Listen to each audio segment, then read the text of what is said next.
a captivating land of stunning landscapes and vibrant culture. Rwanda, a country situated in the heart of Africa, a nation that has emerged from the shadows of a tragic past to become a shining beacon of hope and progress. Rwanda, known as the Land of 1,000 Hills, is a small yet enchanting nation, bordered by Uganda, Tanzania, Burundi, and the Democratic Republic of Congo. It is a country rich in culture and history, with a population that embraces their heritage with pride. But the emerging nation has a dark past, and a lot of sacrifices had to be made.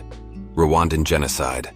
Rwanda faced one of the worst genocides in Africa due to ethnic tensions. The Rwandan genocide occurred between the 7th of April and the 15th of July 1994 during the Rwandan Civil War. During this period of around 100 days, members of the Tutsi minority ethnic group, as well as some moderate Hutu, were killed by armed Hutu militias. The most widely accepted scholarly estimates are around 500,000 to 662,000 Tutsi deaths. The background of this genocide goes back to the colonial era when Rwanda was a colony of Germans and Belgians. The Belgian colonizers favored the minority Tutsis and undermined a large Hutu majority. Hence, Tutsis would enjoy better opportunities and enjoy a better standard of life. The differences between both ethnic groups grew over time and ended in the form of genocide. The Tutsis refugees in Uganda formed a militia named RPF, or Rwandan Patriotic Front, headed by Paul Kagame. In October 1990, the Rwandan Patriotic Front, RPF, invaded northern Rwanda from their base in Uganda, initiating the Rwandan Civil War. Over the course of the next 3 years,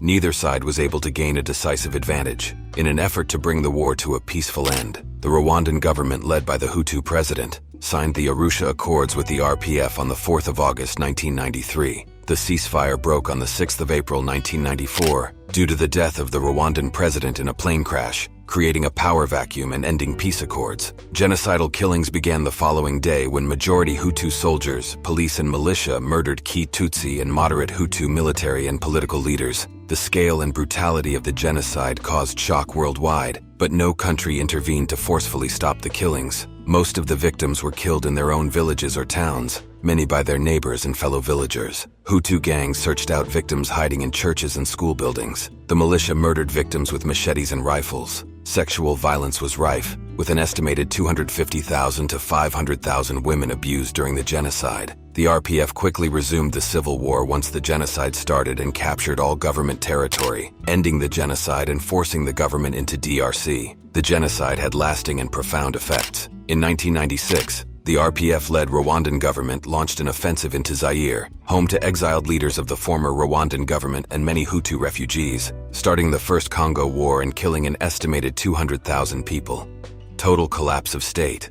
By the end of the war, the country of Rwanda was completely collapsed and destroyed. A new chapter began to unfold for the nation, torn apart by unimaginable violence and despair. As the dust settled and the healing process commenced, the Rwandan Patriotic Front, RPF, stepped forward to form a temporary government, tasked with the immense responsibility of rebuilding a shattered country. Led by President Paul Kagame, the RPF embarked on a journey that would shape the destiny of Rwanda. Their primary objective was to restore stability, ensure justice, and foster national unity. The temporary government faced an arduous task, as the country was reeling from the effects of the genocide, with a broken infrastructure, a traumatized population, and deep-seated ethnic divisions. With determination and a commitment to change, the RPF began the process of reconciliation, aiming to heal the wounds of the past and promote a shared vision for a brighter future. They initiated community-based justice systems known as Gakaka courts, which aimed to bring perpetrators and survivors face to face in order to seek truth, accountability, and ultimately forgiveness. These courts played a pivotal role in the healing process, allowing communities to rebuild trust and lay the foundation for a more harmonious society. Furthermore, the temporary government launched ambitious socio-economic programs to uplift the population and spur development. They prioritized education, recognizing it as a key catalyst for progress. Efforts were made to rebuild schools, train teachers, and ensure access to education for all, including initiatives to address gender disparities. The government also invested in healthcare infrastructure, with a focus on improving healthcare services, reducing maternal and infant mortality rates, and combating the spread of infectious diseases. The RPF-led government was keenly aware of the importance of economic revitalization. They implemented policies to promote entrepreneurship, attract foreign investment, and foster sustainable economic growth. Through initiatives like the Vision 2020 Inches Development Plan, Rwanda set its sights on transforming into a knowledge-based economy, diversifying industries, and creating employment opportunities for its citizens. The temporary government also prioritized good governance and zero tolerance for corruption. They implemented measures to streamline bureaucracy, enhance transparency, and promote accountability at all levels. This commitment to clean governance earned Rwanda recognition as one of the least corrupt countries in Africa, instilling confidence among investors and fostering an environment conducive to business growth. As the years passed, the temporary government's vision began to bear fruit. Rwanda's progress became evident in various aspects of society. Infrastructure development witnessed the construction of modern roads, bridges, and airports, connecting regions and facilitating trade. The tourism industry thrived as visitors flocked to witness the country's remarkable recovery and enjoy its natural wonders. Efforts to promote environmental conservation and sustainable practices earned Rwanda a reputation as an eco-friendly destination. While the journey to rebuild a nation is never without challenges, the temporary government of the RPF demonstrated resilience, leadership, and a commitment to the welfare of its people. Their transformative policies and unwavering dedication paved the way for Rwanda's remarkable revival, turning a tragic past into a story of hope and progress. RPF's totalitarian regime. But it is not all bright as it looks like. The country went through a lot during this period. As the curtain fell on the temporary government formed by the Rwandan Patriotic Front, RPF, a different narrative began to unfold. What once held promise for a nation recovering from a tragic past took a dark turn as the RPF transformed into a totalitarian regime, exerting control over every aspect of Rwandan society. Under the leadership of President Paul Kagame, who ruled the country with an iron fist, the RPF consolidated power and established a firm grip on governance, suppressing dissent and stifling opposition. The regime's control extended to the media, where censorship became the norm, and independent voices were silenced. Freedom of expression and the right to criticize the government were curtailed, leaving citizens fearful of repercussions should they dare to challenge the regime's authority. Political opponents faced intimidation, persecution, and even imprisonment. The RPF implemented policies and tactics to marginalize and suppress dissenting voices, ensuring a near monopoly on power.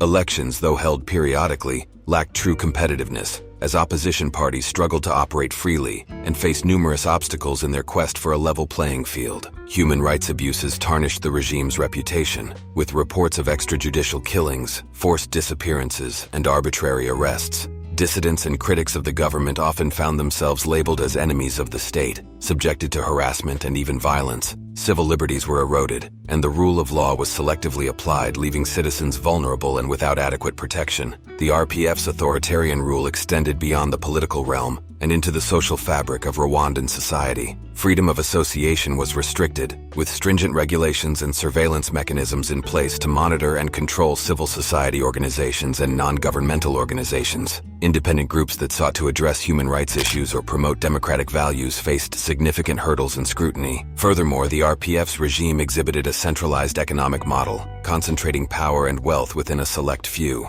State-controlled enterprises dominated key sectors, limiting competition and stifling entrepreneurship. Critics argued that this concentration of economic power led to a lack of transparency and accountability, perpetuating a system of cronyism and favoritism. While the regime touted its achievements in terms of economic growth and development, critics maintained that the benefits were not equitably distributed. Socioeconomic disparities persisted, with a significant portion of the population left marginalized and struggling to access basic services and opportunities, especially the Hutus. The RPF's emphasis on stability and economic progress came at the expense of fundamental human rights and democratic principles. While the government's strong-handed approach was necessary for national unity and the prevention of further violence and Rwanda's impressive economic growth, improved infrastructure, and social programs as signs of progress under the regime's guidance. However, critics contend that these achievements should not overshadow the erosion of civil liberties, suppression of dissent, and human rights abuses that marred the RPF's rule. They argue that true progress requires a balance between stability and democracy, where individual freedoms are protected and diverse opinions are respected. The RPF's transition from a temporary government to a totalitarian regime marks a somber chapter in Rwanda's history. The regime's consolidation of power, suppression of dissent, and human rights violations cast a shadow over its achievements, leaving behind a complex legacy that continues to shape the nation's trajectory. Economic miracle of Rwanda.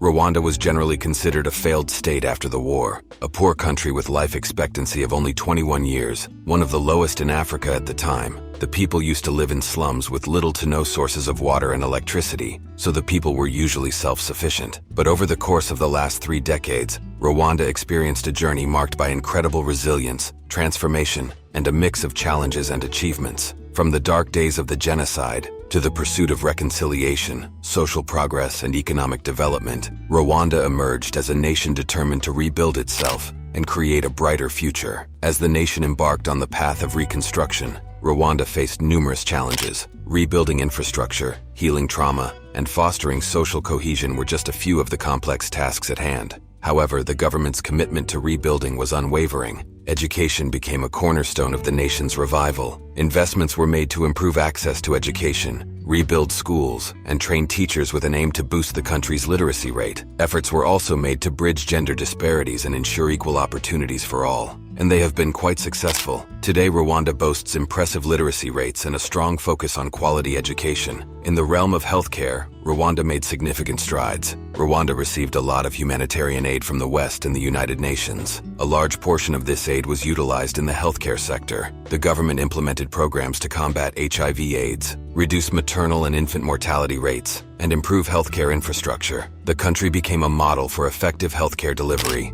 implementing community health insurance and leveraging technology to reach remote areas. Economically, Rwanda pursued an ambitious development agenda. Vision 2020, a long-term plan launched in 2000, aimed to transform Rwanda into a middle-income country. The government focused on diversifying the economy, promoting private sector growth, and attracting foreign investment. The country experienced steady economic growth, with sectors such as agriculture and services contributing to its progress. Environmental conservation also became a priority. Rwanda implemented innovative policies to combat deforestation, promote sustainable land management, and protect its rich biodiversity. The country's commitment to sustainability earned international recognition and positioned Rwanda as a leader in environmental conservation. The last 30 years have seen Rwanda rebuild its society, foster national unity, and strive for economic development, all while grappling with the complexities of post-conflict reconstruction. Rwanda was seen as a stable country by 2000. Only if the country adopts the democratic style of government as in Botswana, the transparency in the administration will allow Rwanda to further achieve its goal.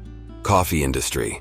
Rwanda's coffee industry has emerged as a shining star in the country's economic landscape, contributing to its remarkable development and global recognition. With a combination of favorable growing conditions, strong government support, and a focus on quality, Rwanda has established itself as a premier coffee producer, captivating the palates of coffee connoisseurs around the world. The story of Rwanda's coffee industry begins with its ideal geographical location. Situated in the heart of Africa, the country boasts high altitudes, fertile volcanic soils, and a temperate climate, providing optimal conditions for coffee cultivation. The mountainous terrain, particularly in regions like the western and northern provinces, offers unique microclimates that impart distinct flavors to the beans. In the late 1990s, the government recognized the potential of coffee as a key driver of economic growth and embarked on a mission to revitalize the industry. They prioritized reforms aimed at improving quality, increasing productivity, and accessing international markets. Central to the government's strategy was the creation of the National Agricultural Export Development Board, NAEB, and the Rwanda Coffee Development Authority, OCIR-CAFE. These institutions played a pivotal role in providing technical assistance, training, and market access for coffee farmers. They also implemented programs to promote sustainable farming practices, improve post-harvest processing, and enhance the overall value chain. One of the notable initiatives spearheaded by the government was the promotion of specialty coffee. Rwanda focused on producing high-quality Arabica beans that would command a premium price in international markets. Coffee washing stations, equipped with state-of-the-art processing equipment, were established across the country. These stations allowed for quality washing, sorting, and drying of the beans, ensuring optimal flavor and quality. Rwanda's commitment to quality paid off, as its specialty coffees garnered attention and accolades worldwide. The country's coffee beans gained a reputation for their complexity and balance. Rwandan coffee was recognized as a unique and sought-after origin,